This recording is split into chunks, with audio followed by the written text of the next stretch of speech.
Привіт! Поговоримо про вигорання в професійному спорті. Вигорання серед тренерів, вигорання серед спортсменів. Вигорання часто трапляється саме тоді, коли закінчується радість, емоційна радість та насолодження у спортсмена та у тренера. Все у всіх добре, коли зростає результат. Тоді ми отримуємо багато емоцій, ми отримуємо насолоду, ми отримуємо відчуття потоку «я можу». Окрім того, що ми за це ще і отримуємо зовнішні бенефіти. Тобто нам дають премію, нам жмуть руку, ми стаємо знаменитими, в нас беруть інтерв'ю і тому подібне. Внутрішня цінність і зовнішня цінність. Коли ж в нас наступає вигорання? Вигорання в нас наступає, коли ми намагаємося деякий час і в нас не виходить. Ми знов намагаємося, в нас не виходить. Коли зовнішньо ми отримуємо від наших колег, якщо ви тренер, напевно, все. Це значить, що її спортсмен там не може, чи його. Да? А це значить, що ти вже програв, твій час вже пішов, да? Кажуть спортсмени, і тому подібне. Тобто не внутрішнього, не зовнішнього фактора немає сатисфакції того, що я стільки всього роблю і отримую. Да? Сатисфакція, а тут я не отримую. Особливо, до речі, в циклічних видах спорту. Циклічні види спорту, вони дуже і знашують центральну нервову систему. Спробуйте кожен день робити те ж саме, все те ж саме. Це дуже і дуже виснажує. Тому так важливо, щоб саме це розуміли тренера, саме це розуміли батьки, якщо в них достатньо ще дитинка, яка з ними зростає. І саме це зрозуміли дорослі спортсмени, щоби, давайте будемо говорити, мати можливість допомагати собі. Рано чи пізно кожен спортсмен потрапить в плато. Що таке плато? Плато – це коли ваш результат зупиняється. Він може зупинитися по різним факторам. Ми зараз не будемо аналізувати по яким факторам, бо їх 1000 і вони дійсно різні. Тому, коли ви потрапляєте в це плато, все, ваша психіка почала потрошечки забирати той ресурс, який в неї є. Той контейнер, який в нас внутрішньо є, тобто ми хочемо, ми намагаємося дати цей результат. В нас є ще надії, що ми зможемо, ми спрогресуємо і тому подібне. Далі спортсмен тренується, тренер тренує. І буває так, що в них не виходить, не вистачає часу, спортсмен знов травмується і багато різних факторів. І тоді що в нас виходить? В нас виходить те, що у вас велика нестача радості.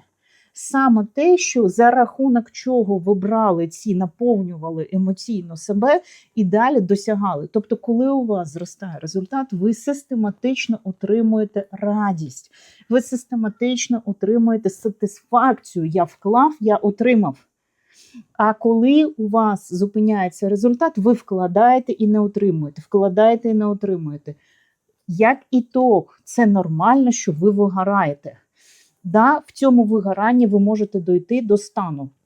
Тренер, наприклад, де що я тут роблю, де навіщо я тут, діти неблагодарні, батьки неблагодарні, я більше не хочу. Спортсмен, де скільки можна, в мене нічого не виходить, вже інше підпирають і тому подібне. В цьому можна потонути. Так от, як спасатися, поки результат не зростає, де і взагалі питання не в тому, що результат не зростає, питання познати себе і допомагати собі. Ваше завдання – навчитися брати цю радість із інших якихось істочників. І ці істочники вам ніхто не може сказати, наприклад, психолог. Да? Порадуй себе. Як порадувати себе? Чому, до речі, в істощеному стані ось тут і ми потрапляємо на РХП, да? В нас починається РХП. Тому що це дуже швидкий істочник РХП, швидкий істочник чого? Насолоди. Щось солоденьке, щось вкусненьке, щось ще, і ми переїдаємо. Тому що нема радості. Мені нема чим себе порадувати. І навпаки, до речі, буває спортсменки чи спортсмени, які навіть відміняють консультації, пишуть, я влюбився. Мені не потрібна консультація. Я, до речі, так кайфую від цього. Чого? Тому що вони зараз отримують цю радість, вони отримують цю насолоду, вони зустрічаються. І я, до речі, дуже полюбляю, коли спортсмени зустрічаються, чесно скажу, бо їм потрібно Ну, в якомусь здоровому, друзі, сенсі, не тоді, коли їм там 10-12 років, це діти ще, в здоровому сенсі. І вони отримують ці ендорфіни, радість і тому подібне, яке дуже-дуже важливо в професійному спорті. В цілому професійний спорт, він виснажує. Навіть якщо ви стаєте потім аматорами і ви весь час тренуєтесь, це виснажує, бо ви весь час що віддаєте. Да, там є класний здоровий дофамін, який ви потім отримуєте після тренування, але якщо ви це робите систематично, це виснажує. Ваше завдання – навчитися отримувати радість. Хочу сказати, що я така ж. Я колись дуже сильно згоріла, бо була от прям тільки спорт і все серйозно, занадто серйозно. Для тренера це радість, такий учень, який буде виконувати не просто от і до. Дай мені тренування 9 кілометрів, я обов'язково зроблю 10-500. Я не зроблю 9 і тому подібне. Але з часом це просто виснажує центральну нервову систему. Пам'ятайте, особливо, якщо у вас циклічний вид спорту. В циклічності спочатку цікаво, супер, класно, потім ви не помічаєте, як ви виснажуєтесь. Тому ваше завдання – навчитися за собою наблюдати і знаходити, від чого я отримую задоволення, і створювати собі в своєму житті це задоволення. Здорове задоволення – це, наприклад, спілкування з друзями. Я кудись сама поїхала чи поїхав, я пішов в спа, я там щось, це буде тільки ваше. Для когось це класно, концерти, я там, супер, все там долбить музика, мені класно, прекрасно. Все, що здорове. Що таке здорове? Здорове – це там, де ви отримуєте радість і насолоду від здорових факторів. Нездорові фактори, їх легше буде перечисляти. Це алка, нарка, сигарети і тому подібне, що достатньо багато у дорослих спортсменів. І не тільки, до речі, у дорослих спортсменів, вони так знімають свою напругу. І щось таке нездорове. І нездорова в тому сенсі, я бачила спортсменів, які іноді починають навіть себе різати. До речі, в такому це вже red flag, і тоді їх важливо відправляти до психіатра. Якщо ви батьки, ви тренер, ви це помітили, це вже психіатр, друзі. Це зараз я взяла крайню якусь точку, давайте так від неї відійду. Все, що по-здоровому, ваше завдання – навчити себе отримувати цю радість. Тому що в професійному спорті ви не можете весь час зростати. Це неможливо. Якісь одиниці реально спортсмени, які прогресують прям весь час і потім покидають на піки кар'єри, цю кар'єру покидають. Ми не можемо взяти цей приклад. Це як брати приклад про хтось виграв в лотерею, так давай я буду також грати в лотерею. Можна. Но оце хтось, якщо цей випадок раз на 10 мільйонів, в психології це називається невалідна. Тобто цей експеримент ми проводили серед 2 людей. Експеримент показав, що потрібно робити так. 2 людей, а скільки людей в світі? Експеримент проводиться серед 1000, і тоді ми можемо на щось полагатися. От те ж саме. Давайте так. Таких спортсменів, які весь час прогресують, ніколи не зупиняються, такі вони прям молодці. Ми взагалі в світі можемо перерахувати, я не знаю, на одній руці цих спортсменів. Всі інші все одно десь зупиняються, помиляються, травмуються, уходять з кар'єри, повертаються. Тому давайте себе будемо рахувати як нормальну людину. Нормальна людина, вона може зупинитися, помилитися, отримати травму, хворіти систематично і тому подібне. Щоб ви витримали весь цей цикл, вам важливо отримувати радість. Коли до мене приходять спортсмени, які вигоріли, вони вже давно, багато місяців, а десь і років не отримували радість. І тоді що ми маємо? Ми маємо чи апатію, чи преддепресивний стан, чи відчуття себе в мене не виходить. Це дуже тупікове відчуття в мене не виходить. Чим більше ви отримуєте радість, тим більше ви потім можете це генерувати на тренування. Тому що буває таке, що зараз на тренуванні такий період вашого, коли ви восстанавливаєтесь, чи період того, що ви зрозуміли, що ви впали в яму, вам важко. Ваше завдання прям собі, ви сідаєте, думаєте так, а що мені дає радість? Це не обов'язково, що мене надихає.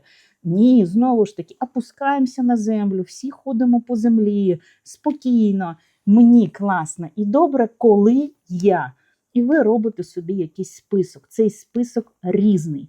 Да, це вам не замінить медаль, бо є спортсмени, які отак уткнулися і сказали, да ні, мені потрібно, тільки медаль мені дає радість, а всі інші ні. Це прямий шлях в ваше вигорання, бо медаль вам не може весь час хтось видавати. Да? Ви не можете весь час цю медаль заробляти.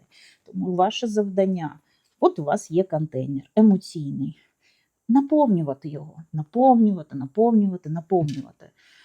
По своєму досвіду в минулому спортсмени, я одразу скажу, моя велика помилка, що я наповнювала себе тільки спортом. Тільки. І тоді, коли результат зупинився, а фокус уваги тільки на результаті, з часом все гірше. І ми не можемо брати ці емоції. Звідки ми будемо брати емоції? Раніше ми брали тільки через те, що перемагали, прогресували, це давало нам цей кайф. А іноді ми прям зупиняємося. Якщо ви, спортсмени, мене слухаєте, може у вас і було таке відчуття, я хочу, головою хочу, а я не можу, а тілом не можу. Знову хочу, я намагаюся, а я не можу. І оце відчуття не можу в психології називається тупікове. Це дуже важке відчуття. Так от важливо відходити періодично і робити собі оцю радість. А що мені дає радість? І повірте, перше, вам ніхто про це не скаже інший, навіть психолог. Психолог може розказати, я отримую радість від, хоча психолог так не зробить на консультації з вами. Психолог буде шукати вашу радість. Так є помилка шукати, що вам хтось скаже, що мені дає радість. Далі, є помилка сказати тільки це і більше нічого. Їжа, мої перемоги. Ні, ви уткнулися, ви не бачите. Тоді шукайте, що вам дає радість. Радість – це не щось таке вау. Ні, радість – це щось спокійне, якась насолода, де вам просто зараз добре. І це добре може бути від багатьох факторів. Навіть якщо це і їжа, але коли це красиво сервіроване, коли це щось здорове, а не дуже швидко, багато і тому подібне. І чим більше ви можете створити собі в вашому житті оцих маленьких радощів різних, тим більше ви будете залишатися в ресурсі справлятися з тим, що зараз в мене не виходить. Тому що ми люди, а у людей ніколи не буває все, щоб виходило так, як я хотів. Це дитяче мислення. І навіть у дитинки такого не буває, чому дитинка істрі. Я хочу так, як я хочу. Такого не буває. І наше завдання навчитися знаходити, що інше мені буде давати ці емоції, це задоволення, щоб я зміг справлятися. Коли я зрозуміла із свого прикладу свою помилку, що я занадто ушла в плавання, я занадто морально прям вся в ньому була, готувалася, моє життя взагалі в якийсь час перетворилося тільки на тренування, психологічну роботу над собою, і я ще й вчилася на психолога. Тобто я прямо аж туди занурилася, це все моє життя було. Більше в мене нічого не було. І я була така серйозна, така прям, я не можу сказати правильно, це от занадто серйозна, занадто в тому всьому. І багато часу я не отримувала радість. Я її і не шукала, і не отримувала, результати вже не зростали. Я весь час капаршилася в собі, що не так, що зі мною не так, а може я можу щось там підкрутити.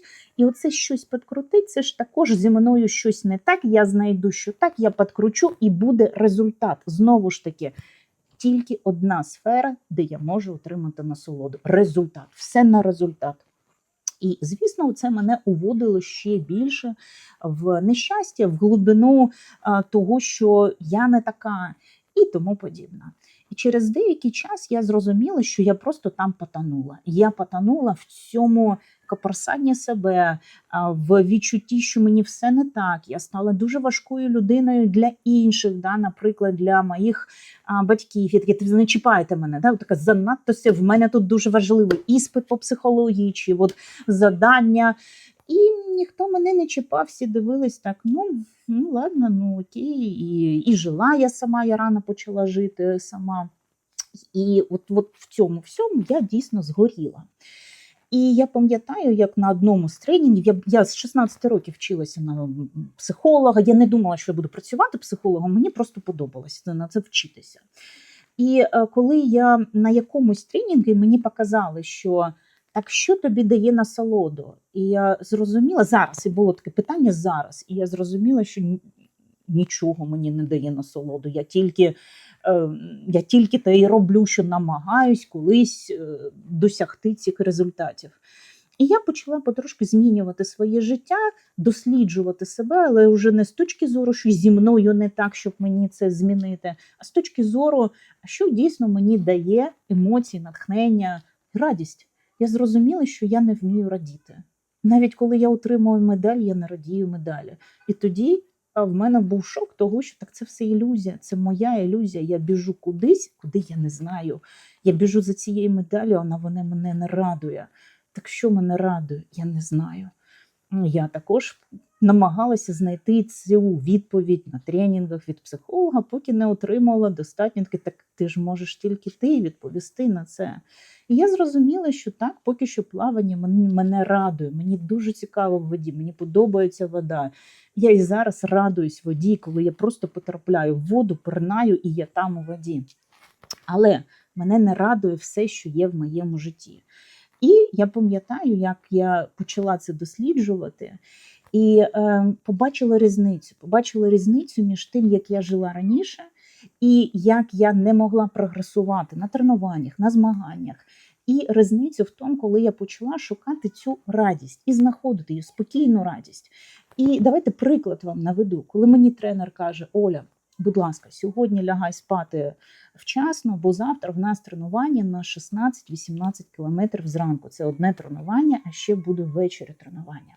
Звісно, що тіло потрібно, щоб підготувати. Це велике навантаження, це велика нагрузка, 16-18 кілометрів, це 5-6 годин в воді, іноді більше, все залежить від завдання і, звісно, швидкості, з яким ти проходиш це завдання. Тренування починалось на 5 ранку, щоб ми це все встигли зробити, цей такий об'єм. І я не знала, що завтра буде таке тренування, про що мене попередив тренер, але я вже взяла квитки в театр з моїми друзями. Да, вони в мене ще залишились, я не настільки була задроткою, ні, все окей. І я стала перед дилемою того, що мені потрібно зробити завтра тренування на 16 кілометрів, а може більше. Але я хочу в театр. І я себе спитала, що мені дає радість. Я зрозуміла, що да, це мені дає радість. Я пішла в театр, а ми ще після театру побули разом, поспілкувалися, все спокійно, класно. Я отримала багато класних емоцій. Я приїхала додому 23 з чимось, я лягла спати десь в 12, не так, як в 9, в 10 потрібно лягти спати, щоб встати. У мене годинник був 3:55, я ще до 4 ранку досипала, потім збиралася і їхала в басейн. Я не так далеко жила, але все цей час просто до себе трошки пройти. І вставала в 4 ранку і вже до басейну йшла. І я пам'ятаю, наскільки мені було легко робити це тренування. Тобто я пам'ятаю себе такою правильною, яка не могла утримувати радість, не могла утримувати ці почуття, бо вона була достатньо серйозна така. Мені ж потрібно правильно це зробити. Мені ж потрібно відпрацювати, мені ж потрібно, тобто все було тільки на результат, а цей результат не зростав, і мені було погано. І зовсім інша Оля, яка навчилася отримувати тиху радість, тиху насолоду, тобто емоційно себе наповнювати. І це тренування мені далося в легкості, бо в цілому робити таку роботу 16-20 кілометрів, і ми вже їх плавали іноді, бо готувалися на 5, 10, 25 кілометрів. Це марафонське плавання, такі три дистанції індивідуальні.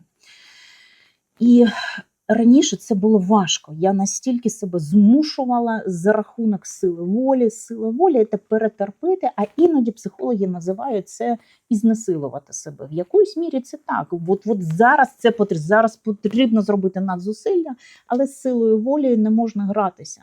Ви можете це зробити раз, два, три, наприклад, пожежник. Да, там йому потрібно в цей вогонь увійти, забрати людей, надзусиллях, але він потім цей час в нього буде, коли він не виїжджає на пожежу 3 рази на день, він психологічно згорить. Так от спортсмен теж саме, він може зробити надзусилля, силу волі, але потім йому потрібно відновлюватися. Коли ви багато разів себе потім ви розумієте, що я чогось не можу, я намагаюся не можу, бо ви не дали час восстановитися цій системі. Ця система восстанавлюється не тоді, коли ви серйозний, правильний і нічого у вас не радить, а коли ви щось отримуєте, ви щось радієте від чогось, і це не обов'язково спорт.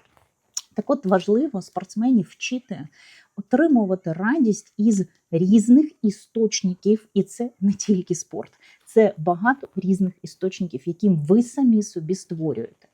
Так от скажу зі свого досвіду, мені достатньо легко далися ці 16 кілометрів.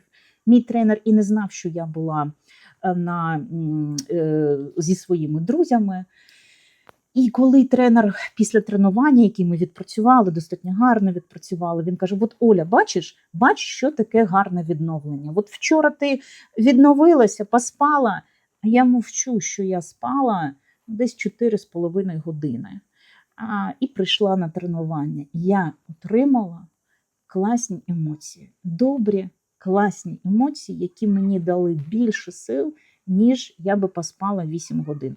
Так, звісно, це не означає, що якщо я систематично спала б 4,5 години вночі, я б не прогресувала. Зараз я кажу вам про інше, про відновлення центральної нервової системи. Зараз я стикаюся з тим, що в мене дуже багато спортсменів, які звертаються, і в них вже істощення центральної нервової системи. Це коли людина систематично не отримувала емоцій, тим паче, особливо тих, хто живуть зараз в Україні. І я вам більше скажу, тих, хто поїхав за кордон і тренується за кордоном, їм також погано, бо це не їх дом, це не їх територія, куди вони можуть повертатися. Це відчуття вічних зборів, які просто не закінчуються. І якби ж то нема вибухів, і все добре, але ні, погано. І навпаки, приїжджаєш додому, живеш, постійні вибухи. Є спортсмени, кажуть, я сплю, я навіть не спускаюсь в бомбосховище, але все одно психіка реагує. І тому зараз нам потрібно прямо навчити себе утримувати радість з різних істочників, які будуть давати вам сили на чомусь рухатися далі. Якщо ви систематично не отримуєте радість, через деякий час у вас також буде істощення центральної нервової системи. Вийти з цього набагато важче, бо вас не буде вже радувати цей спектакль якийсь, вас не буде радувати кінотеатр, вас не будуть радувати навіть стосунки. Ви тут будете думати, що вона хоче від мене, що він хоче від мене. Вас нічого не буде радувати, і там потрібно вже відновлювати центральну нервову систему через антидепресанти, психотерапевти. І це, повірте, це такий довгий шлях, це дуже довгий шлях. Краще весь час робити дії для своєї центральної нервової системи. І ще, до речі, найгірше, що людина може сподіватися на те, що я разок схожу до психолога і мені стане краще. Вас знову ж психолог почне питати про те, що відбувається в вашому житті. Давайте будемо коригувати, давайте будемо вчитися, бо вам психолог не може дати і рецепт, ми всі різні. Те, що підходить до мене, не підходить до вас. Те, від чого я отримую насолоду, ви будете отримувати від чогось іншого. Давайте досліджувати себе. Якщо ви систематично вмієте чи хоча б вчитесь отримувати цю насолоду з різних істочників, ви зможете що? Ви зможете пройти більш ресурсно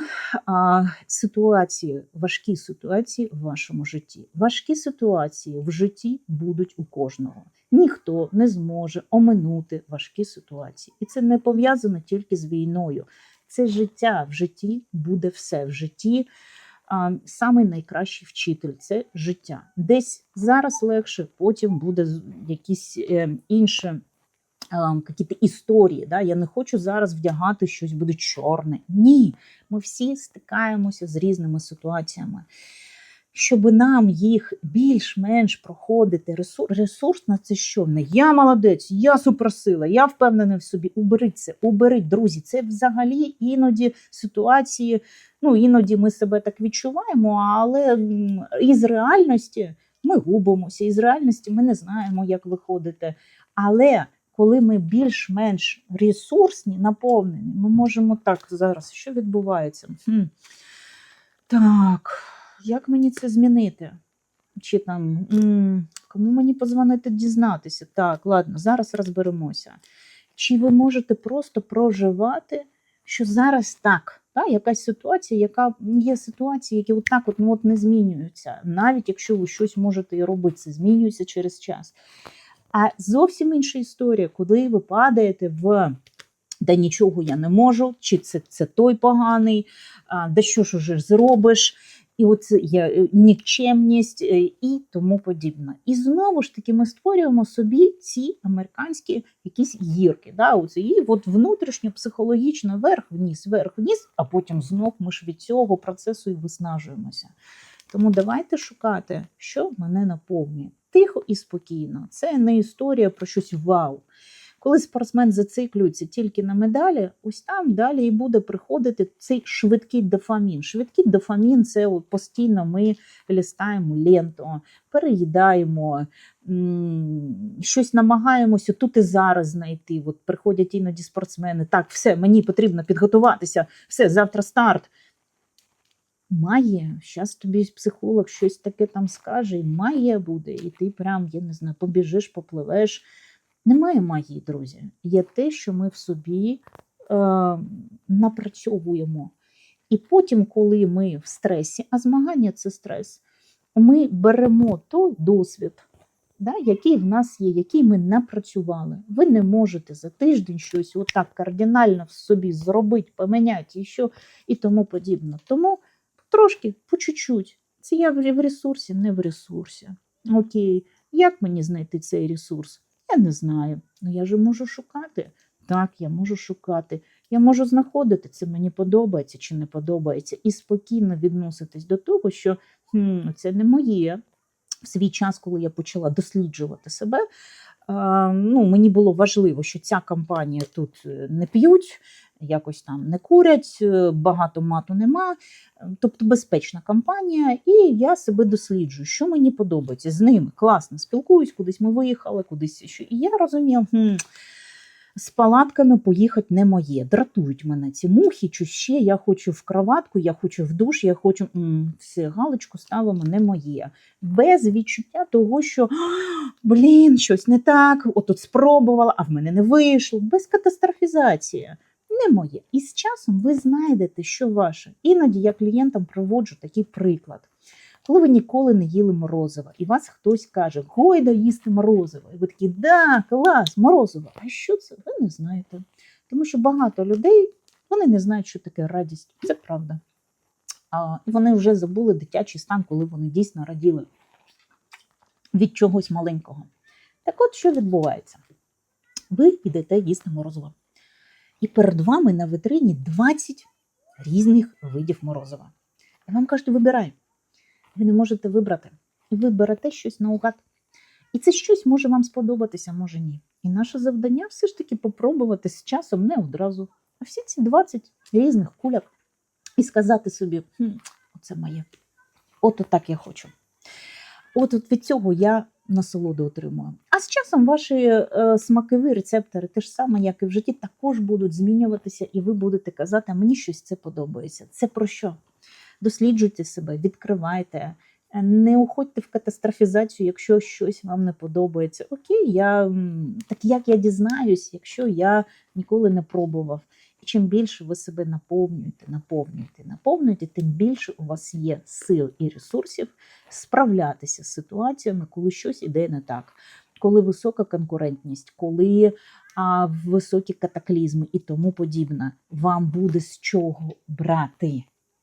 І навпаки, коли вже психіка істощена, вам прийдеться її спочатку відновлювати, а потім знову ж пробувати всі ці різні 20 куляк не одразу, щоб знати оце і оце. І періодично я буду собі це робити. І неважливо, ви молода мама, ви спортсмен-професіонал, ви спортсмен-аматор, бо це і є наше завдання відповідати за своє життя і наповнювати своє життя. Не хтось нам його наповнить, партнер, чоловік, жінка, діти і тому подібне, а я можу собі наповнювати це життя.